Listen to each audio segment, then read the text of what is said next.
This month on Focus Black Oklahoma, hear from survivors of the wildfires burning in western Oklahoma.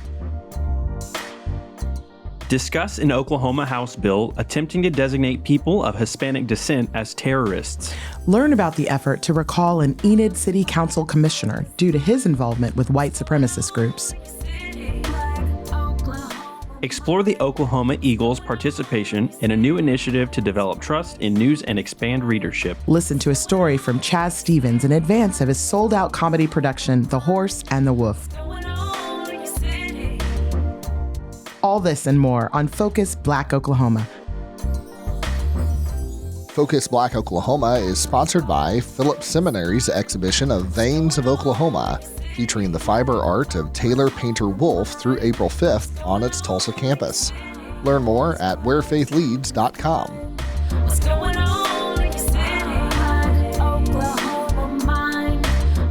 This is Focus Black Oklahoma. I'm Kuma Roberts. And I'm Jacob Littlebear. The United States has been at the forefront of the global war on terror for more than 2 decades. Now, one Oklahoma lawmaker has sought to expand that conflict by introducing a bill to designate the people of Hispanic descent as terrorists if they're convicted of certain crimes. Here's Francia Allen with details.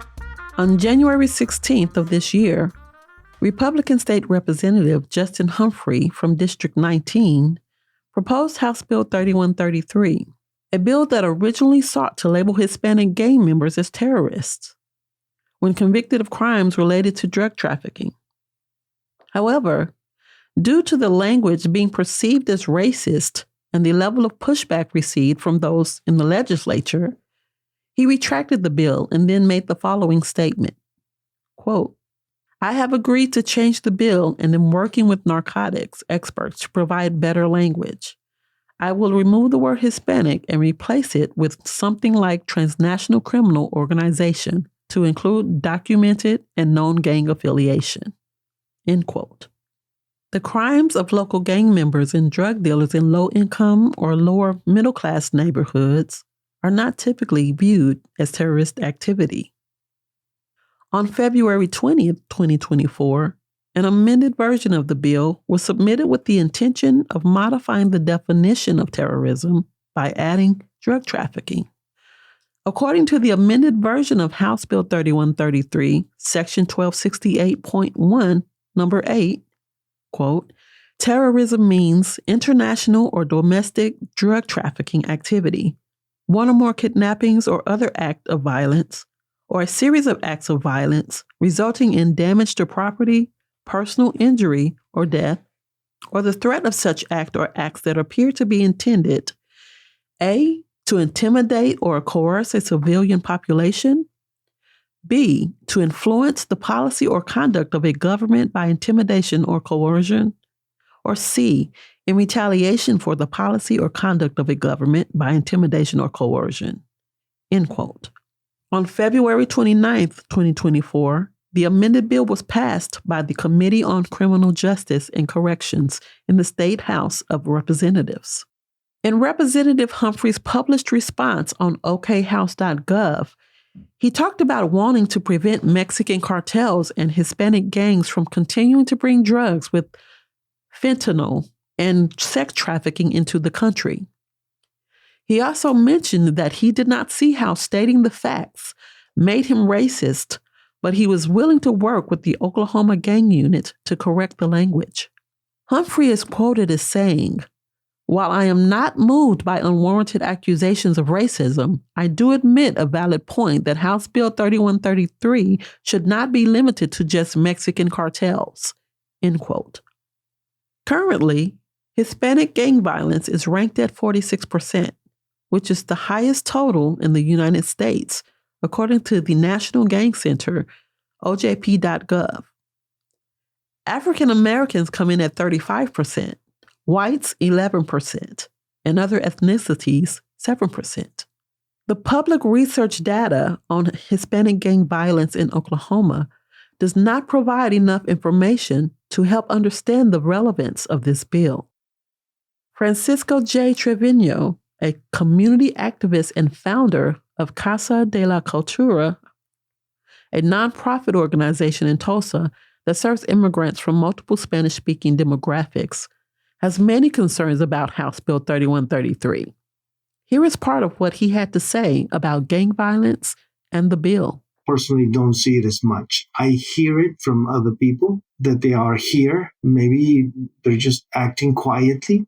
But by talking to some police officers, they tell me that it's not to the stage of being alarmed, but it could get bad. Whenever you focus the bill on a certain ethnic group, that's when they're wrong. And that's when it causes problems, because it gives a police officer basically the right to profile a certain community. Whenever you're talking about terrorists, you don't automatically think here in Oklahoma. So why do they use that type of language? Politicians for a few years now have been using scare tactics to scare the people. And that's what's been happening with our Hispanic community. They use scare tactics to scare the community. Blanca Zavala, a community advocate for voters' rights who serves immigrants in Tulsa, had this to share. If there are gang members that would probably come or stuff like that, once they're dismantled, they're not longer that gang anymore. And if they come across, we don't know who they are. I don't see an immigrant seeking a better way of living as terrorist. Francisco and Blanca don't completely disagree with House Bill 3133, but they still feel the negative impact of having their Hispanic demographic singled out by a piece of legislation. They both had a message for Representative Humphrey. First, we hear from Francisco, then Blanca. I would just ask him for 5 minutes and try to explain to him about our community. He doesn't know our community. It's like whenever you think about illegal crossings in the border, automatically you think Hispanic, when there are people from all over the world crossing the border. Something needs to be done because they're coming in so fast. They're not filtering them. They just let them come through. And there needs to be a way of doing things, a humanized way. That criminals come in all colors. Criminals are not defined by race. We have all types of criminals. And that doesn't mean that because we are Hispanics, we are either gang members or we're terrorists. I would tell them that. I would say, you need to start with you. You need to start with your own mob. And criminals are not just Hispanics or any other ethnicity. Criminals are white, just as you are. Although the term Hispanic has been removed from House Bill 3133, issues regarding racial profiling and wrongful arrests of new and old immigrants who look like Mexican or Hispanic gang members continue to persist. If implemented, House Bill 3133 states that, quote, all property shall be subject to forfeiture, end quote, which means anyone who's wrongfully arrested and labeled a terrorist can lose everything they own. It also means those rightfully convicted will likely struggle to reestablish themselves in their communities, which could lead to a reoccurring pattern of incarceration. For Focus, Black Oklahoma, I'm Francia Allen in Tulsa.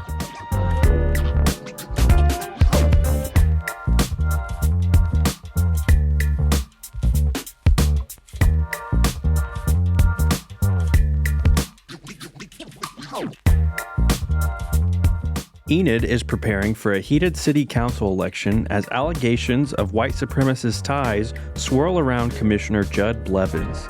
Led by Reverend Father James Neal and Kristi Balden, the Enid Social Justice Committee mounted a campaign for Blevins' recall, aiming to confront hate in the community.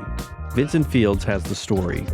A small city in Oklahoma, an open spot on the city council, just another small town election. Or is it? In Enid, a not-so-normal election is set for April of this year, a recall election.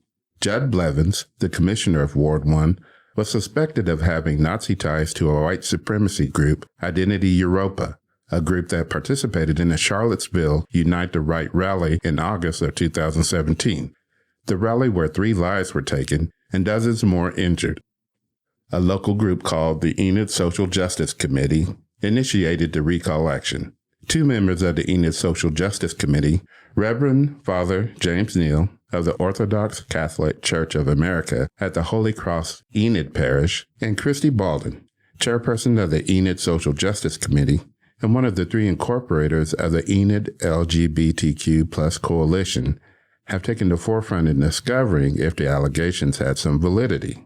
Father Neal explains how he discovered the possibility of an alleged white supremacist on the city council. I first knew about his status with extremist hate groups in 2018 when it was first reported by Right Wing Watch, and then followed the newspaper coverage of it leading up to his election in February 2023.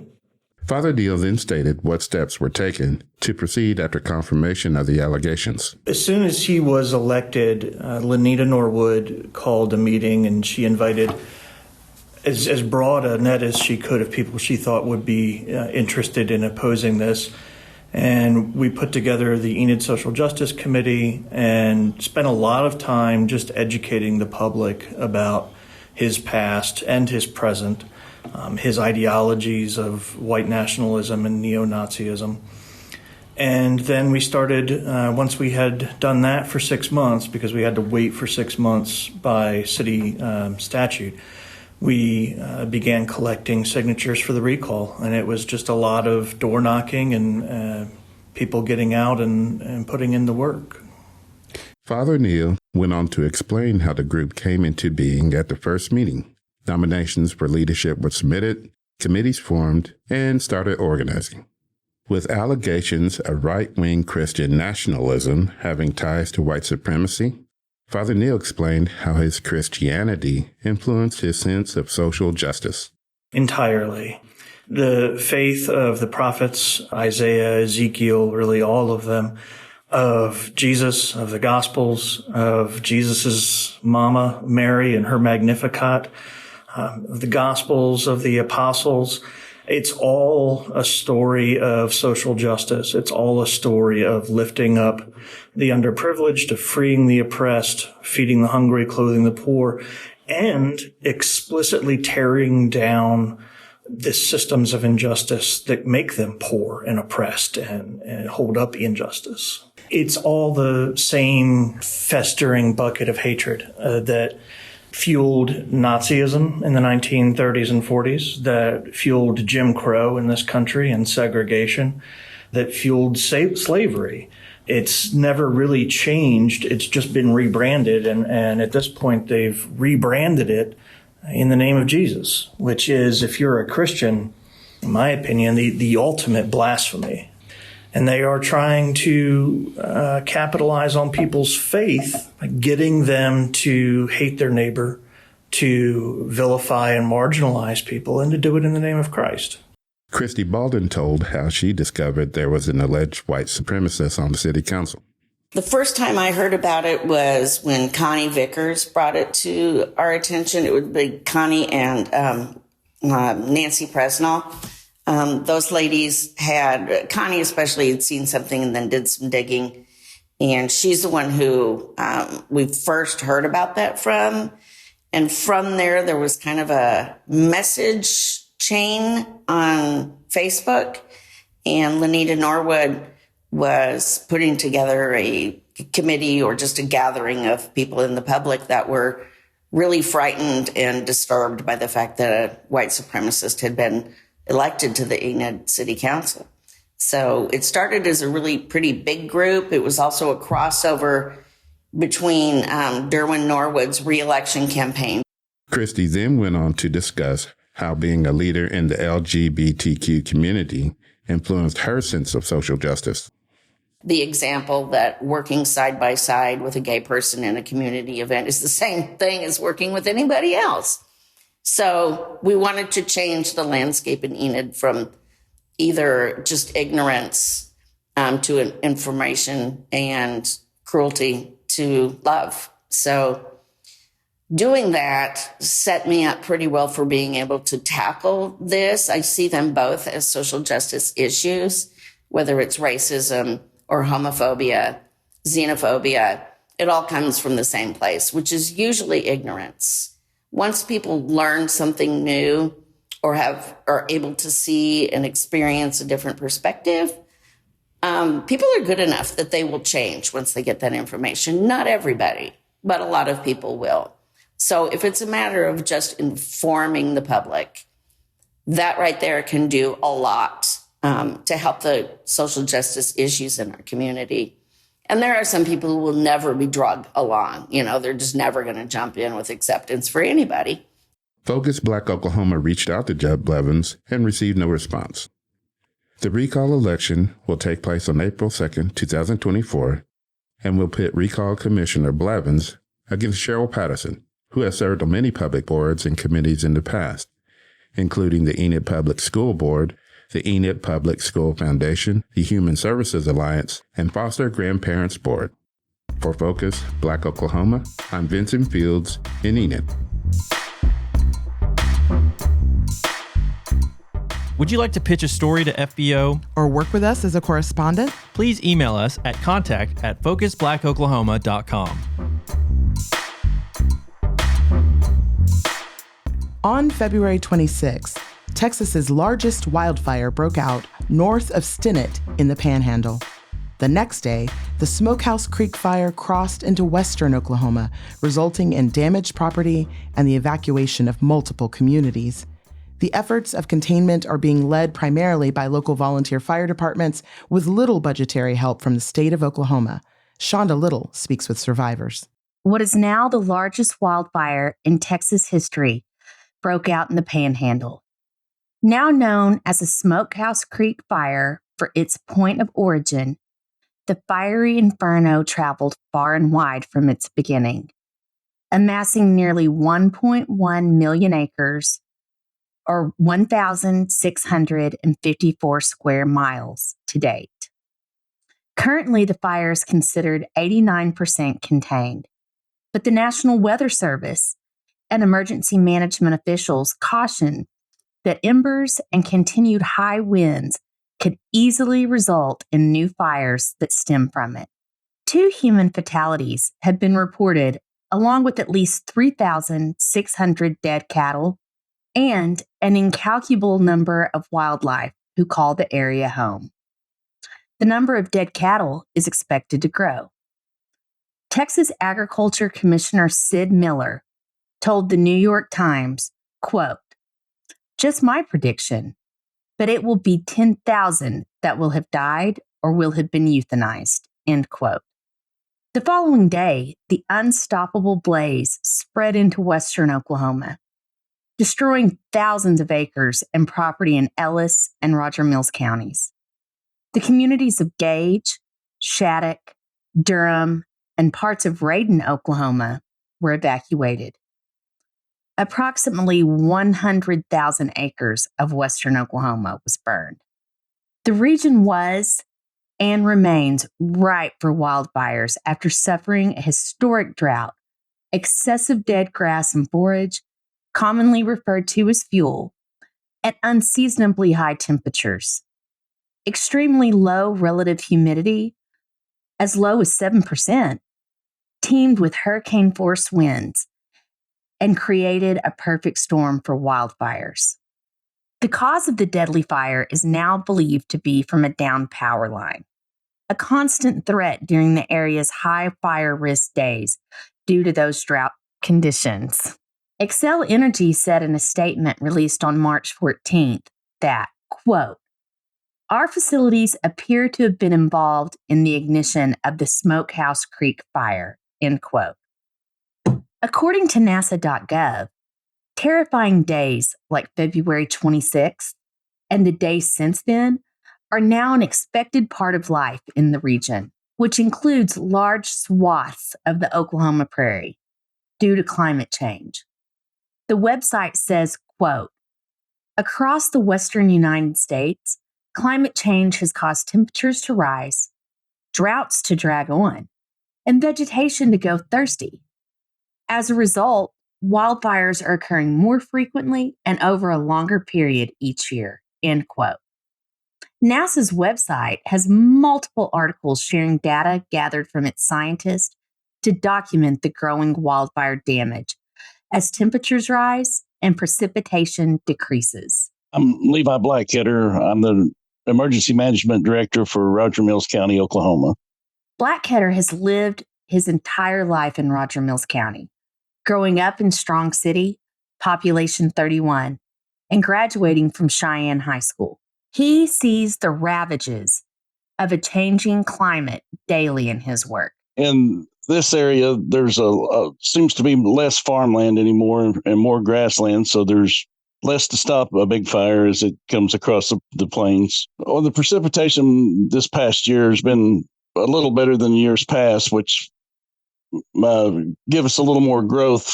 And at the dormant time of year, we had sufficient fuel, and fairly dry and dead fuel, less moisture. Most of the areas stricken by the Smokehouse Creek fire depend almost solely on volunteer fire departments to extinguish the flames. In Roger Mills County, every fire department is ran and staffed by volunteers.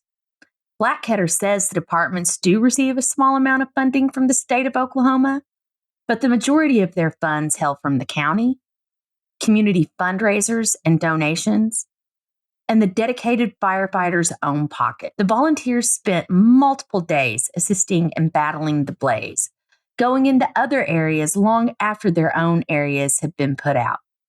That sort of effort wreaks havoc upon the rural department's funds, amassing sizable fuel bills and costly equipment damages.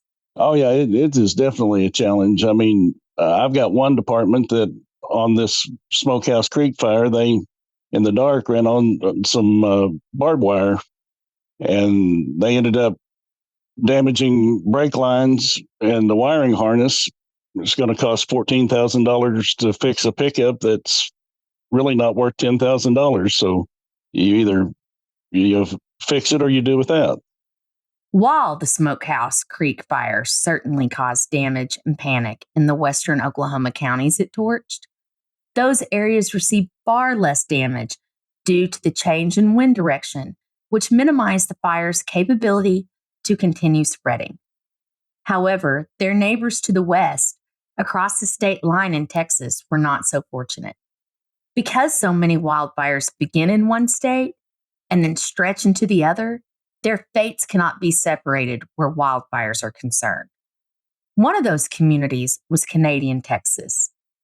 With a population of approximately 2,700, the town remained bustling with volunteers, laborers sent to clean up debris from multiple burned homes, and truck drivers hauling in hay to the agricultural community so surviving livestock could be fed.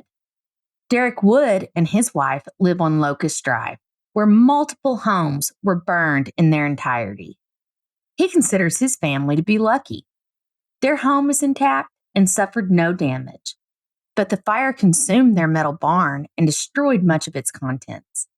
Nearly 2 weeks later, the charred aroma of melted plastic burns the eyes within minutes of canvassing the barn's interior. Oh, I would say probably 6 or 7 in the immediate area. And then we had some corn in our freezer. And I was like, well, this is going to go bad. I'm just going to go ahead and set that out for the deer and, the birds and whoever else wants it, as far as the wildlife goes.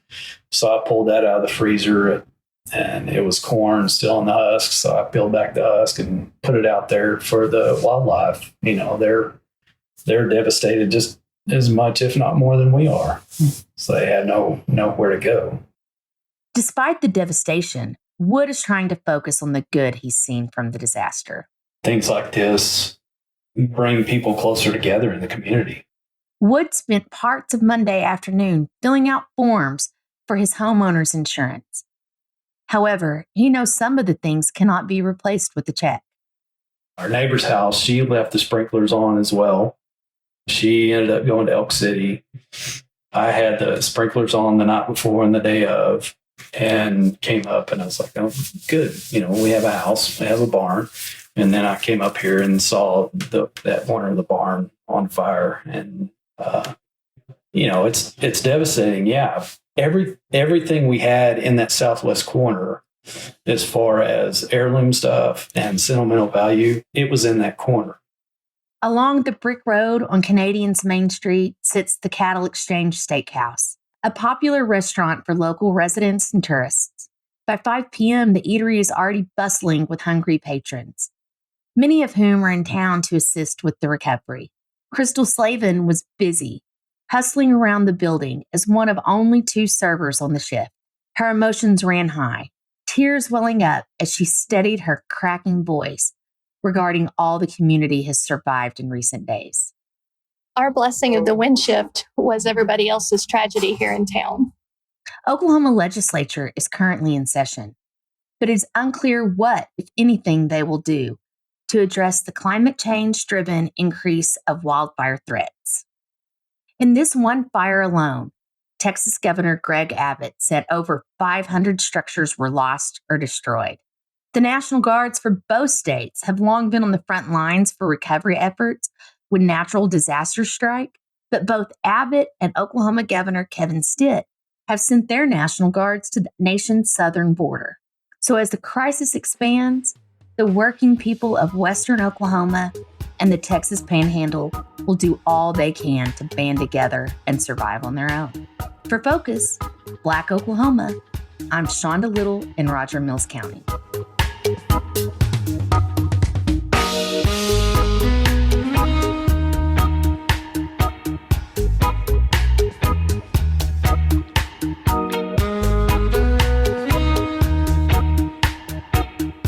The Oklahoma Eagle, the 10th oldest Black-owned newspaper in the United States still publishing, at 101 years old, has engaged in a new initiative to develop stronger relationships with its readers.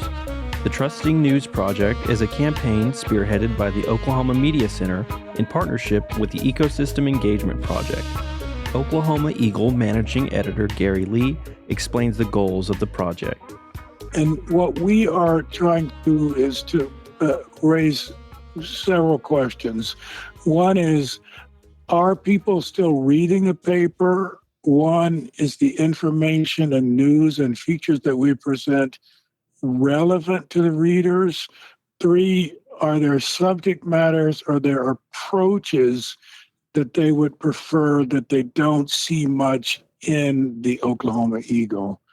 In particular, one of the things that we're trying to do is to figure out how to craft stories so that they are relevant, they resonate with as broad as possible a slice of our readership. One of our objectives is eventually to expand our readership. So we've also reached out to people who might not be regular readers, but who fall into a category that we say, well, we think that they would be interested in our product, so let's reach out to them and see how we can make the paper relevant to them. Lee shares the importance of forming an advisory board to ensure community input. Right. So what we've done is we've reached out to a number of people who either have read the Eagle or who we think are the kinds of people who would benefit from reading the Eagle. So it's a kind of a control/advisory group. And it's composed of people from, I would say, different walks of life. So one of the things is that we are aware, one, that being a newspaper that's traditionally served the Black community, that the Black community is quite diverse, actually, in Tulsa and in Oklahoma. And so what we're trying to include in that advisory group, people of senior citizens, also millennials, very younger people. We're trying to include men and women, so people from different stripes of life within the community. But also, we have become aware that when we look at the demographics of, for instance, our digital readership and our subscriptions, that more than half of the people who are regular readers of the Eagle are outside of Oklahoma, so in other parts of the states. And there might be people who were part of the Tulsa diaspora or people who just like our perspective. So we are including in that advisory group people who are outside of the state as well. They might be in New York or in California. So I would like for your listeners, which is, I know, a vast community, to engage with us in this Trusting News ecosystem engagement project.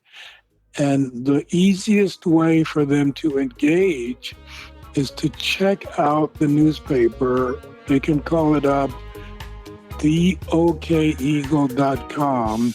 There's no cost to access. They can read the current newspaper and also archive editions.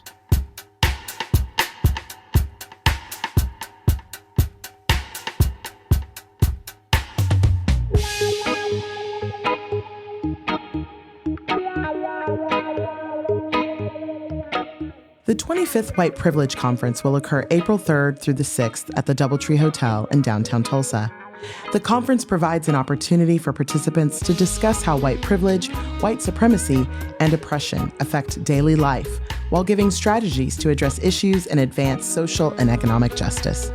Again, white supremacy, white privilege, and all forms of oppression. Despite the title White Privilege Conference, we argue that everybody has privilege and it impacts all of us in very different ways. So it's not about villainizing or making people feel bad for having privilege. It's really about challenging people to understand their power and privilege and to do good things with it. And so for really a good 10, 12, 13 years or so, we were partnered with different universities, and when we decided to spring out on our own, 2015, that's when the Privilege Institute was birthed. And so that 501c3 became the home of the White Privilege Conference, which allowed us to not only operate the conference, but also do some other programming.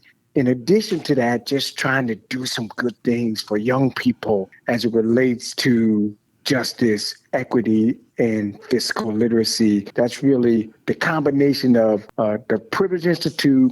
Our motto is, if you have a lot, you should do a lot, as well as the White Privilege Conference. Dr. Moore is no stranger to controversy, particularly regarding his ethnicity. Moore is a Black man in charge of an event with what some view as a provocative title.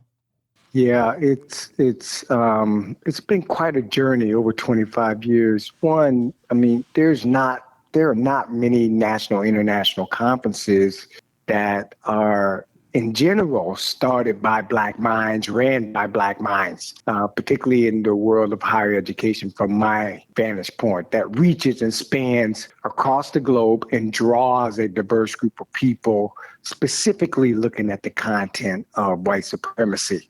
So it's been a challenge just to really have people believe the conference is a space that's even for people outside of white people, because usually people not only think that it's a white person that designed the conference, came up with the conference, they usually also from the title think it's a white person's conference. So it's just been really interesting, just letting people know that the decisions about everything that happens within the conference, from the food, from the room setups, all of that is a team effort, of course, but the final decision stops with Black. And it's just been interesting to really, over 25 years, work with people who've never taken instruction from Black leadership. It's been a real interesting, rewarding, and often challenging, mixed emotions, I would say. Conference host coordinator Kelly McLeod-Shingen, Vice President for Diversity, Equity, and Inclusion at the University of Tulsa, shares what makes this conference special and why Tulsa makes sense as its host city. I think it's unique for a number of reasons. I think that there was a great deal of momentum in 2020 that people wanted to talk about anti-racism. People wanted to know what they could do to dismantle racism, and there seemed to be a great deal of mobility. And in the last year or so, we've had a lot of pushback. The pendulum is swinging in the other direction, where people are trying to prevent at all costs any conversation about anti-racism or diversity, equity, and inclusion in any circle. And so I believe that Oklahoma, being one of those states that has actively worked to silence any conversation and to shutter the doors of most diversity, equity, and inclusion offices on college campuses in the state, that to have a conference like this to happen in Tulsa during this time is not only beneficial because it continues to keep the conversation going, but it also supports those of us who have been doing this work far longer than the last 4 to 5 years that it's been a part of the dominant discourse. I think that because this conference is not one of the more mainstream conferences, it's been more one for the practitioners of the dismantling of racism and social justice and things of that nature. And so I think that the conference coming to Tulsa truly is more about being able to support the practitioners and young people who are trying to navigate systems of inequity and racial injustice and to support that population. I think that, so there's a significance in it being here. For more information on the White Privilege Conference, please visit theprivilegeinstitute.com/WPC25. You're listening to Focus Black Oklahoma.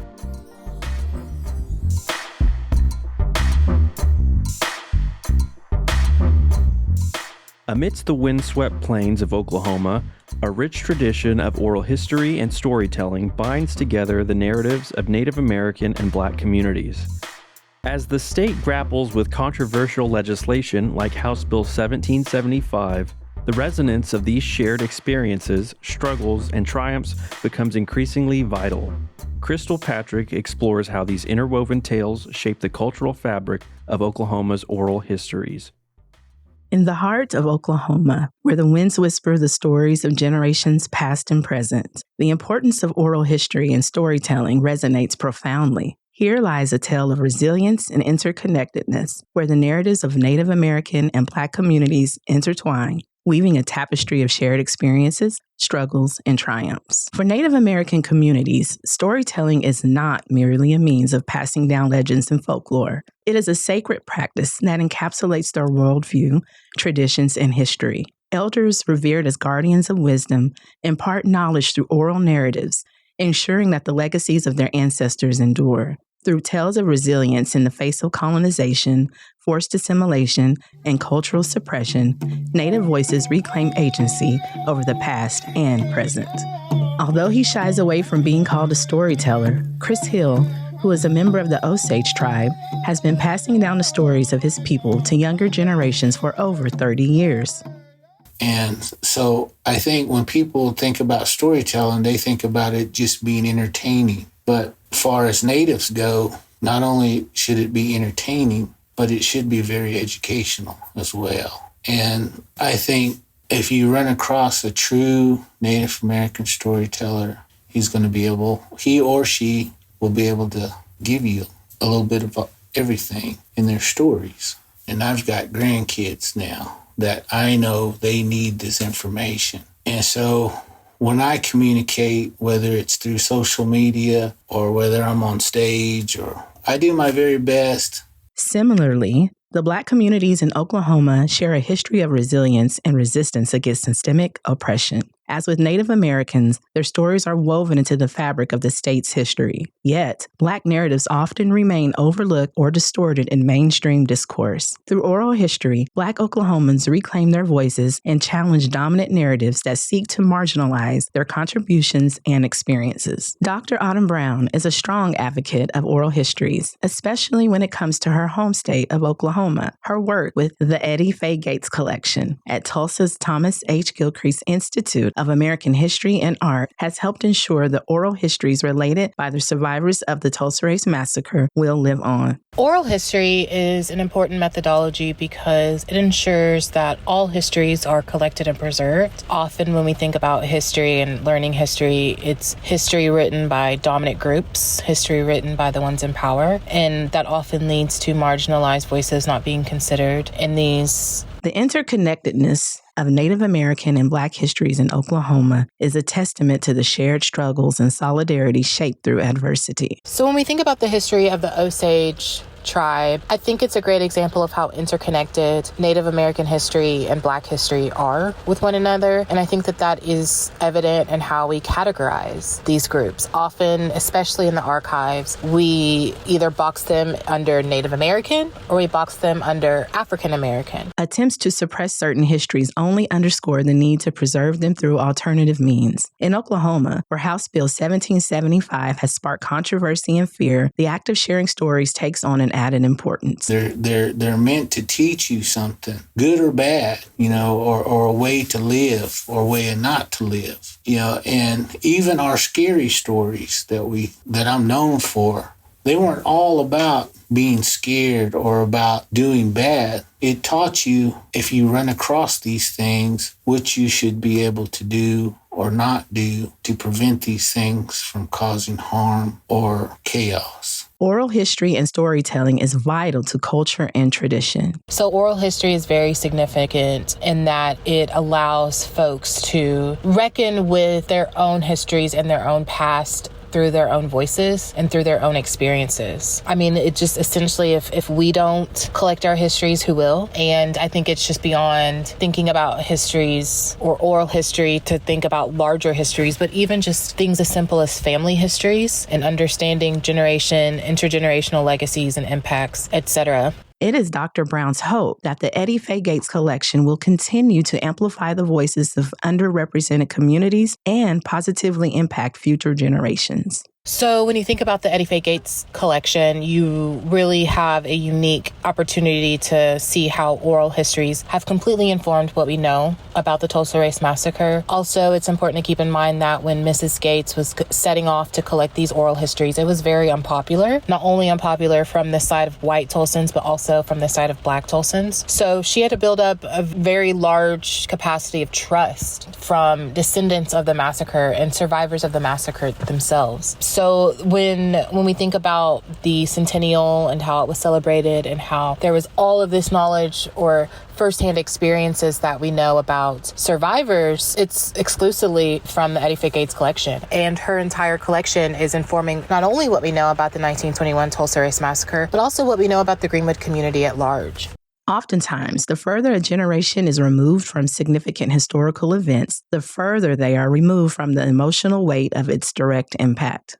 A lot of our generation, whether you're dealing with alcoholism, drug abuse, or homelessness, or all these illnesses of man that we come across as a people, whether you're white, Black, no matter what your nationality, what creed you are, whatever you consider yourself, we're lacking that kind of traditional knowledge to help our people.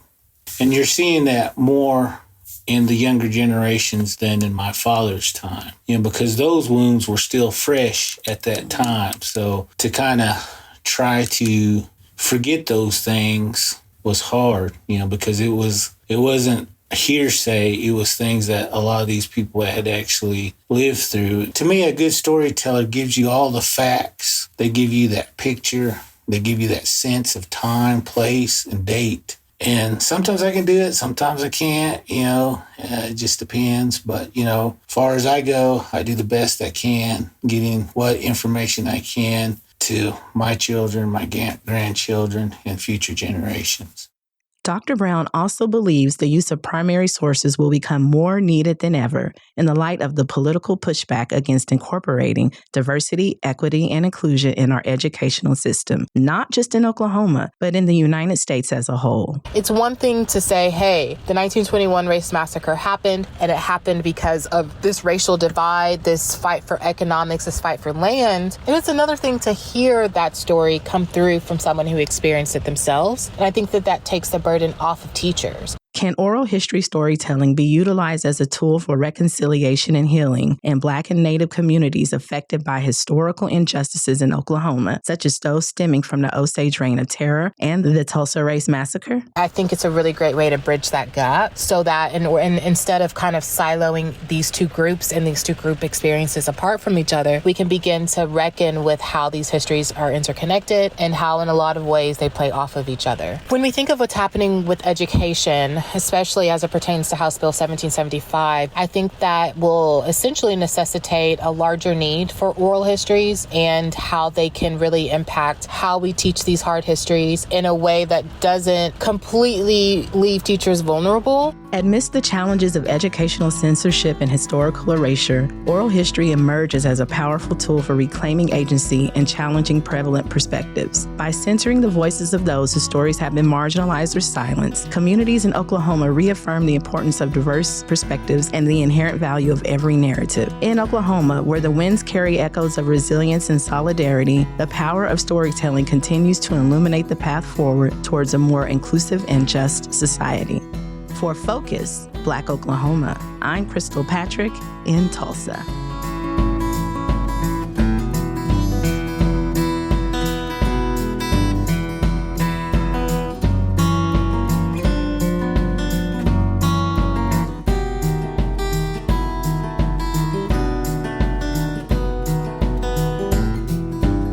Thanks for joining us on Focus Black Oklahoma.